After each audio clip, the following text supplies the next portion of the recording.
Hi everyone. In today's tutorial, we will show you how to share a Microsoft Word document using Google Drive. Whether we're collaborating on a project or sending a file to someone, we will walk through the simple steps to upload and share it easily. Now, let's get started. On our Google Drive dashboard, we can upload a file by clicking on New and then selecting File Upload. Next, let's go to our files and browse to the folder where we saved our Microsoft Word document. For example, in this folder, we have a Microsoft Word application letter that we want to upload to Google Drive. We just need to click on the file to upload it. We can also select multiple files by holding the Control key and clicking on each file we want to upload. This lets us upload them all at once. We can also deselect files if needed.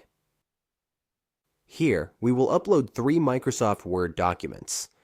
Once we've made our selection, we just need to click Open. As we can see, the files are now uploading as Microsoft Word documents into our Google Drive. The upload is now complete.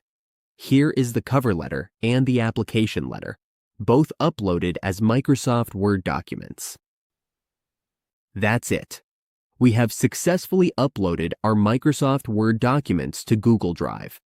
Now we can collaborate and share files quickly, without the need for large email attachments.